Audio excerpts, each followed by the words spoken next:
नौजवानों को कहना चाहता हूं, आप अपने सपनों को लेकर के आइए, संसाधनों की कमी नहीं रहने देंगे। 1 लाख करोड़ रुपया आपके दिल दिमाग को सामर्थ्य देने का एक व्यवस्था हमने कर दी है। रिसर्च के नए अवसर मिले, डिजिटल इंडिया के नए सस्ते डेटा, ये युवाओं को सशक्त किया। दुनिया में सस्ता डेटा कहीं है तो भारत की धरती पर है, और देश के नौजवानों को नई ताकत दी है। स्किल इंडिया हमने नेशनल प्रोग्राम बनाया है। स्पेस सेक्टर को हमने ओपन कर दिया।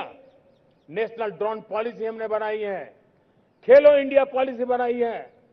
35 वर्षों तक एजुकेशन पॉलिसी नहीं थी, नई एजुकेशन पॉलिसी लेकर के आए हैं, और इसका फायदा मिडिल क्लास के परिवारों को हुआ है। साथियों, 2004 से 14 आंकड़ा मुझे देना चाहिए आपको। 2004 से 14 हमारे देश में 350 से भी कम यूनिवर्सिटी थी, और आज 10-12 साल के भीतर भीतर करीब 650 नई यूनिवर्सिटी जुड़ चुकी हैं। करीब 1000 का आंकड़ा हम पहुंच रहे हैं। 2014 के पहले मेडिकल की सिर्फ 400 सीटें हुआ करती थी, आज करीब 850 सीटें मेडिकल की हो रही है। इतना ही नहीं, अब विदेशी यूनिवर्सिटी भी भारत की धरती पर आ रही है। भारत के अंदर विदेशी यूनिवर्सिटी की डिग्री मेरे नौजवान को मिले, इसका प्रबंध भी हो चुका है।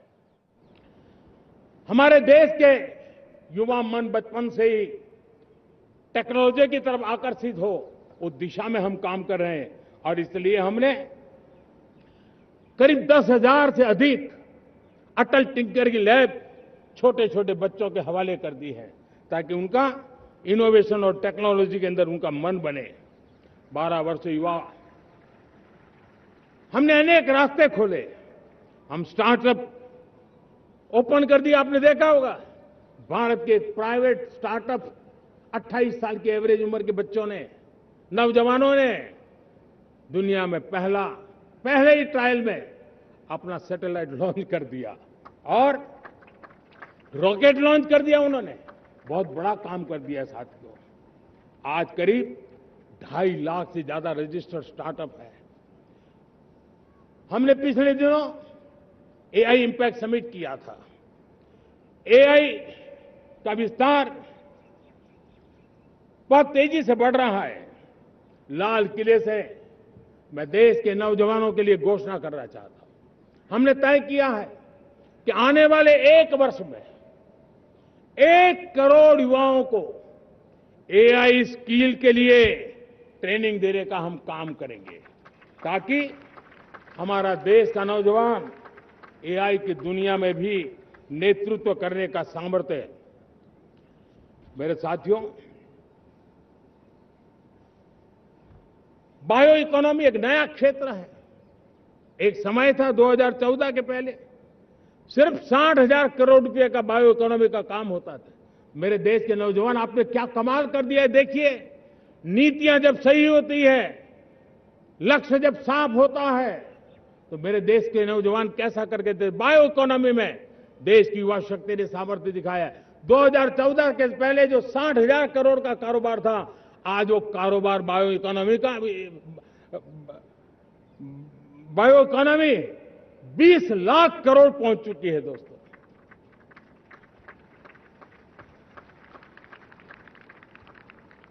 दो 2009-10 का कालखंड था, सिर्फ 25 लाख इलेक्ट्रिक व्हीकल हमारे देश में बिके थे। 1.5 लाख इलेक्ट्रिक व्हीकल बिके थे 2009-10 में। 1.5 लाख इलेक्ट्रिक व्हीकल। इस 25-26 में 25 लाख इलेक्ट्रिक व्हीकल बिके हैं। मेरे प्यारे देशवासियों, एविएशन सेक्टर भी मेरे नौजवानों के लिए बहुत तेजी से आगे बढ़ रहा है। नए एयरपोर्ट, नए रूट, नए रोजगार के अवसर बना रहे हैं। मेंटेनेंस, ओवरहॉलिंग, इसके भी कारण देश में बहुत बड़ी मात्रा में स्किल मैन पावर को काम मिल रहा है। मेड इन इंडिया हवाई जहाज बनाने की दिशा में हमने सफलता पाई है। Made in India defence transport aircraft C295 already अपनी उड़ान भर चुका है, सफल उड़ान भर चुका है। ये देश के नौजवानों के लिए मेरे साथियों ड्रोन ने भी बहुत बड़ा काम किया है। स्वामित्व योजना गांव में ड्रोन से स्वामित्व योजना सफल हो रही है। करीब 3.25 करोड़ परिवारों को स्वामित्व योजना का लाभ मिला है और इसके कारण 140 लाख करोड़ रुपए जैसी संपत्ति अनलॉक हुई है, जिसके कारण बैंक से लोन मिल सकता है, लोग अपना कारोबार कर सकते हैं। मेरे प्यारे देशवासियों, हमारे मध्यम वर्गीय परिवारों के सामने एक बहुत बड़ा बोझ बन चुका है कोचिंग क्लासेस की स्पर्धा। हर माँ बाप को लग रहा है कि कोचिंग क्लास में बच्चे को नहीं भेजा तो हम प्रतिष्ठित परिवार नहीं है। इन गरीब और मिडिल क्लास परिवारों की हम चिंता करते हुए हजारों करोड़ रुपए का उनका खर्च है वो भी बचे, बेटे भी अपने आसपास रह सके, उनकी देखभाल हो सके, परिवार पर आर्थिक बोझ न आए। और इसलिए हमने युवाओं के लिए विभिन्न परीक्षाओं की फ्री ऑनलाइन कोचिंग हमने करने का निर्णय किया है। डिजिटल पब्लिक इंफ्रास्ट्रक्चर है, हमारे पास उत्तम टैलेंट है, टीचर्स हैं, उन संसाधनों को जोड़ करके हम देश के नौजवानों को फ्री कोचिंग देने का एक पूरा नेटवर्क हम खड़ा करने वाले हैं। मेरे प्यारे देशवासियों, मैं हमेशा कहता आया हूं, जो खेले वो खिले। जब मैं खेले वो खिले की बात कर रहा हूं, तब मेरे प्यारे देशवासियों, आज भारत खेल की दुनिया में अपनी जगह बना रहा है। अब खेल के पोडियम में भारत का राष्ट्रगीत सुनाई देता है, भारत का राष्ट्रगान सुनाई देता है, भारत का तिरंगा झंडा लहराता दिखाई नजर आ रहा है। टॉप्स योजना ने बहुत बड़ी सफलता पाई है। खेलो India games, university games, winter games, beach games, sports infrastructure, sports के लिए कोचिंग, स्पोर्ट्स मेडिसिन, स्पोर्ट्स के लिए न्यूट्रिशन, इन सारे विषयों में भारत अब महारत करने की दिशा में आगे बढ़ रहा है। नौजवानों के लिए पूरा नया क्षेत्र, खिलाड़ी न बन सके तो उसकी सपोर्ट सिस्टम में भी बहुत बड़ा क्षेत्र खुल रहा है। स्पोर्ट्स की दुनिया में भारत का प्रदर्शन बेहतर होता रहा है और हम 2036 में ओलंपिक के मजबूत दावेदार बनकर के आगे बढ़ रहे हैं और 2030 में कॉमनवेल्थ गेम्स को भारत होस्ट करने वाला है। और मेरे साथियों, दुनिया में जो ओलंपिक की खेल होते हैं, करीब 40 प्रकार के गेम होते हैं और करीब 350 साढ़े 350 स्पर्धाएं होती हैं ओलंपिक में। और आपको जानकर के दुख होगा मेरे देशवासियों, मेरे नौजवानों, मैं आपको चुनौती देता हूं, मैं आह्वान करता हूं, मैं आपकी मदद चाहता हूं। 350 जितने स्पर्धाओं में भारत 2/3 खेलों में कहीं होता ही नहीं, हमारी मौजूदगी नहीं होती, हम क्वालिफाई नहीं होते हैं। हमने तय किया है कि 2036 में जो ओलंपिक होगा, हम चाहते हैं कि वो भारत में हो, लेकिन 2036 में जिन विधाओं में आज भारत खेलता नहीं है, जिन विधाओं में भारत क्वालिफाई नहीं करता है, जिन स्पर्धाओं में भारत ने छोड़ के रखा है, 3/4 हिस्सा हमारे इंतजार कर रहा है। भारत उस पर बल देगा और इसके लिए हम टैलेंट हंट का एक अभियान भी चलाना चाहते हैं। हमें अगर 2036 के लिए खिलाड़ी चाहिए तो आज जो 5 साल, 10 साल, 15 साल की उम्र के नौजवान हैं, बेटे हैं, उनके तरफ ध्यान देना होगा, उन बेटियों पर ध्यान देना होगा। और इसलिए 5 से 15 उम्र के बच्चों में खेल प्रतिभा ढूंढने के लिए गांव-गांव, शहर-शहर, स्कूल-स्कूल एक टैलेंट हंट का अभियान चलाया जाएगा। बच्चों की प्रतिभा को देखा जाएगा और फिर उनको स्पेशल ट्रेनिंग देकर के देश के लिए खेलने वाले अच्छे खिलाड़ी बनाए जाएंगे। मेरे प्यारे युवा, देश के सामने, देश के नौजवानों के सामने नशा एक बहुत बड़ा संकट बनता जा रहा है। नशा मुक्त भारत, ये हम सबका सामूहिक दायित्व होना चाहिए। हमारे उज्जवल भविष्य के लिए हमारी युवा पीढ़ी मजबूत हो, हमारा युवा सामर्थ्य हमारे देश के लिए काम आए। इसलिए नशा मुक्त भारत पिछले दिनों माय भारत के वॉलंटियर्स ने, देश के एनजीओज ने, देश के सामाजिक सांस्कृतिक संगठनों ने, देश के आध्यात्मिक पुरुषों ने मिलकर के नशा मुक्त भारत का 100 सप्ताह का एक कार्यक्रम तय किया है। 100 सप्ताह तक एक अभियान चलने वाला है। मैं हर परिवार को कहना चाहता हूं कि आप भी इस अभियान का हिस्सा बने, आप इसके साथ जुड़िए और देश के नशा मुक्त भारत के सपने को पूरा करने के लिए आप आगे आइए। मेरे प्यारे देशवासियों,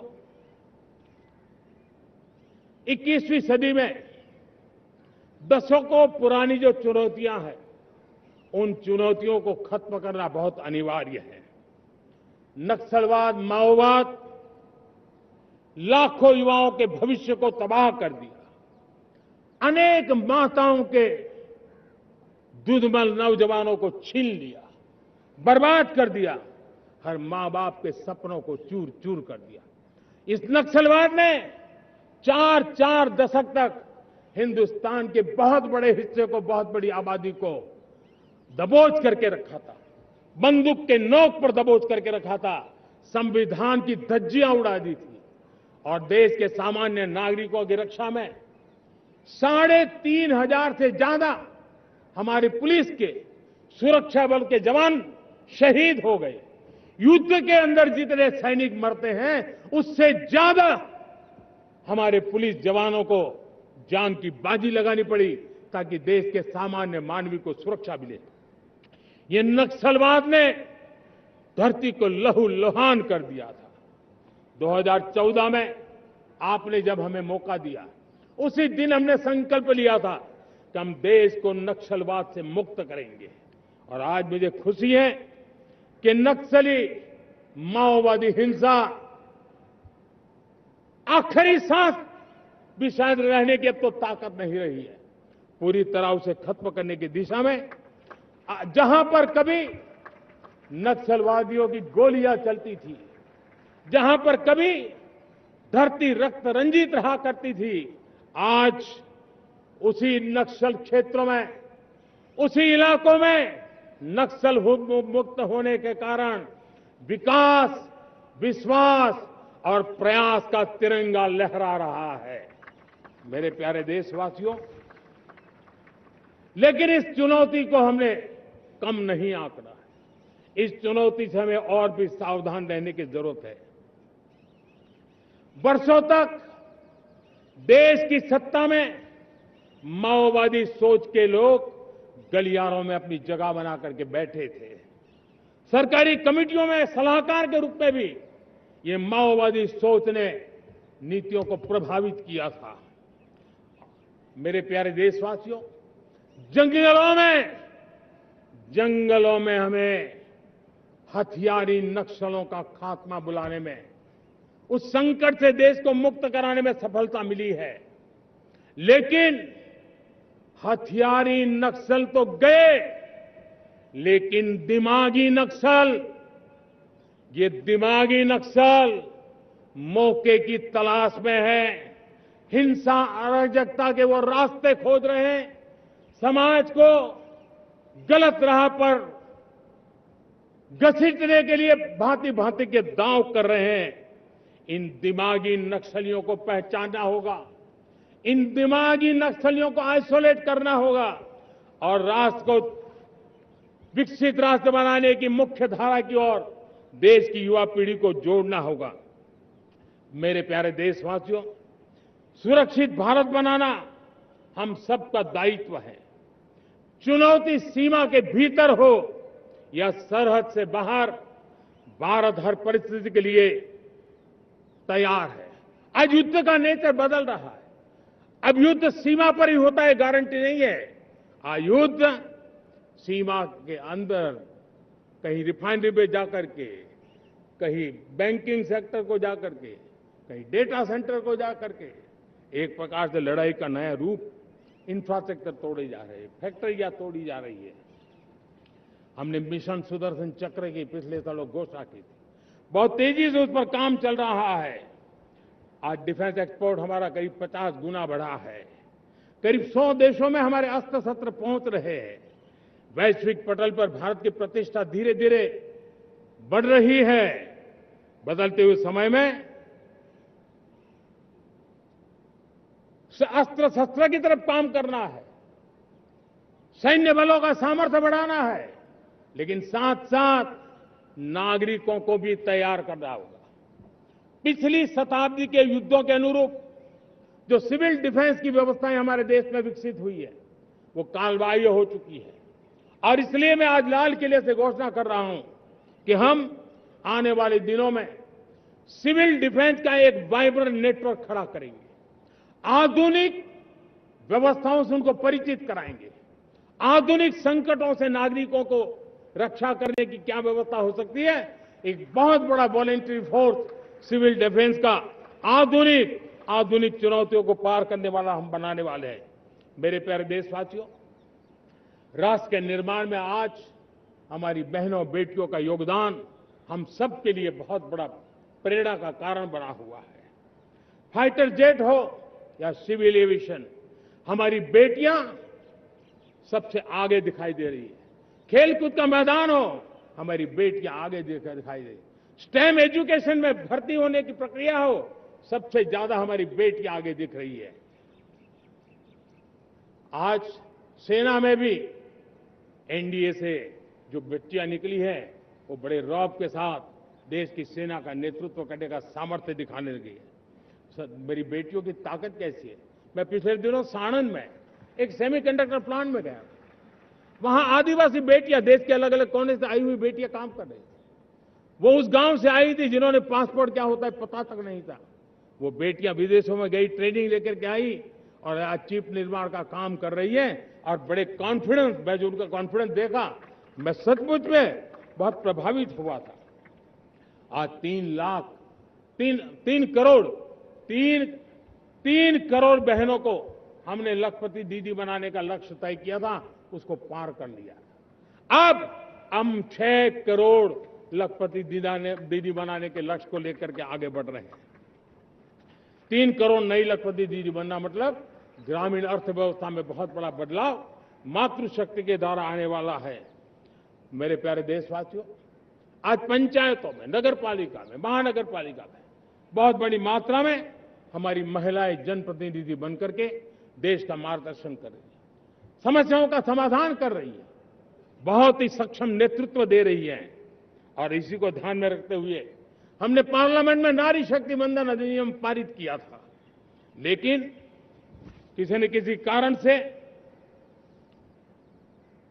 राजनीति के अखाड़े में पिछले 40 साल से ये सपना हमेशा राजनीतिक अखाड़े का शिकार हो गया है। मैं देश के सभी राजनीतिक दलों से आज लाल किले की प्राचीर से तिरंगे झंडे की छाया में खड़े होकर के प्रार्थना करता हूं, आग्रह करता हूं, आइए उन महिलाओं के सामर्थ्य के पुजारी बनिए, उन महिलाओं के सम्मान में आगे आइए और जल्द से जल्द हमारी माताओं बहनों को 33% विधानसभा और लोकसभा में उनको प्रतिनिधित्व मिले। वे भारत की नीति घड़तर के अंदर अपना योगदान दे। समय की मांग है और मैं सभी राजनीतिक दलों से फिर से आग्रह करता हूं, आइए महिला आरक्षण लागू करके महिला सम्मान में आप भी जुड़िए, आप भी यश लीजिए, आप भी क्रेडिट लीजिए, लेकिन मेरी माताओं बहनों को हक दीजिए। मेरे प्यारे देशवासियों, विकसित भारत का संकल्प तभी पूरा होगा जब विकास अंतिम व्यक्ति तक पहुंचेगा। 2014 से पहले सिर्फ 25 करोड़ लोगों के पास सोशल सिक्योरिटी का कवर था, सिर्फ 25 करोड़ के पास। साथियों, पिछले 5-7 दशक में सिर्फ 25 करोड़, हमने एक दशक के भीतर भीतर 100 करोड़ देशवासियों को सोशल सिक्योरिटी का कवच दिया है। आयुष्मान भारत योजना से 70 साल की उम्र के बुजुर्गों से भी आज 5 लाख रुपए तक मुफ्त दवाई की व्यवस्था हो रही है। करोड़ों करोड़ों परिवारों को इसके कारण बहुत बड़ी सुविधा मिली है। और इस आयुष्मान कार्ड के कारण 2 लाख करोड़ रुपया जो दवाई और ऑपरेशन के पीछे खर्च होना था, वो मेरे परिवारों के बच्चे हैं। वो गरीब परिवार है, वो मध्यम वर्ग के परिवार है, उनको इतनी बड़ी। मेरे प्यारे देशवासियों, आज मुझे एक काम के लिए आपकी मदद चाहिए। मैं आप सबसे एक मदद मांग रहा हूं।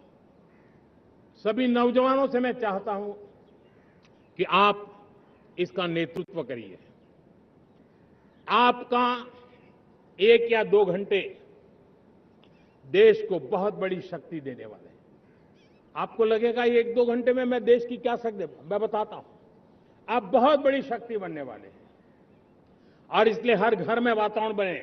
इन दिनों देश में जनगणना का काम हो रहा है, सेंसस का काम हो रहा है, गिनती चल रही है। और गिनती सिर्फ आंकड़ों से बात बनती नहीं है, उसकी बारीकियों से नीतियां बनती हैं, योजनाएं बनती हैं।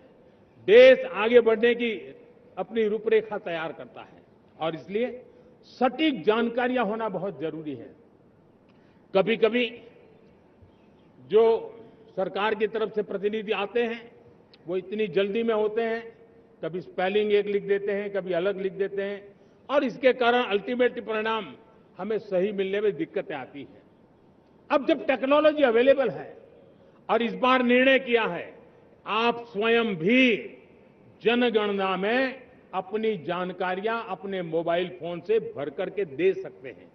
बाद में कोई बाबू आएंगे, कोई प्रतिनिधि आएंगे, आपसे चर्चा करेंगे, लेकिन आप परिवार के सब बैठ करके अगर डिजिटली अपना रजिस्ट्री करवा दे, सारी बारीकियां, स्पेलिंग में भी गलती ना हो, कोई भी जानकारियों में गलती ना हो, आप जितनी परफेक्ट जानकारी देंगे देश को आगे बढ़ने में बहुत बड़ी मदद मिलेगी।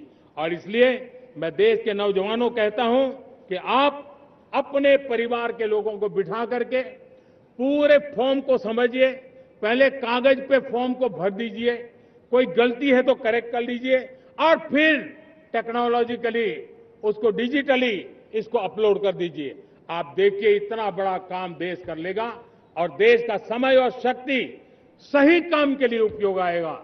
और इसलिए मेरे देश के नौजवानों को जनगणना के इस काम में सक्रियता से जुड़ने के लिए मैं आग्रह करता हूं। मेरे प्यारे देशवासियों, मैंने लाल किले से पंच प्राण की बात कही थी। इस पंच प्राण ने देश को अपने आत्मगौरव की ओर लेकर के आगे बढ़ने का, लक्ष्यों को पार करने के सामर्थ्य के साथ आगे बढ़ने का एक बहुत बड़ा संबल दिया है। हमें गुलामी की मानसिकता हर पल मिटाते ही रहना है। जिस भारत का सपना नेताजी सुभाष चंद्र बोस ने देखा था, बाबा साहब आंबेडकर ने देखा था, पंडित नेहरू ने देखा था, सरदार पटेल, भगत सिंह, सुखदेव राजगुरु ने देखा था, डॉक्टर श्यामा प्रसाद मुखर्जी ने देखा था, भगवान बिरसा मुंडा ने देखा था, ज्योतिबा फुले ने देखा था, उन सब से प्रेरणा लेकर के हम आगे बढ़े। आइए इस संकल्प को हम दोहराए, स्वयं से ऊपर राष्ट्र का हित हो, स्वयं से ऊपर राष्ट्र का हित हो और कर्तव्य ही हमारी पहचान हो। मैं सभी देशवासियों से कहूंगा, समय हमारा है। मैं सभी देशवासियों को कहूंगा, समय हमारा है, अवसर हमारा है, संकल्प हमारा है। आइए सपनों को संकल्प बनाए, संकल्प को सामर्थ्य बनाए और सामर्थ्य को सफलता में बदल के रहें। आइए हर कदम को विकास का कदम बनाएं, कदम से कदम मिलाएं, मन से मन मिलाएं, लक्ष्य से जुड़े रहे।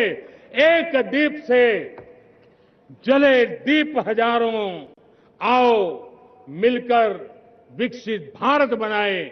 इसी एक भावना के साथ इस मंगल पर्व पर आप सबको अनेक अनेक शुभकामनाएं। मेरे साथ बोलिए, भारत माता की, भारत माता की, भारत माता की, वंदे वंदे वंदे। बहुत बहुत धन्यवाद।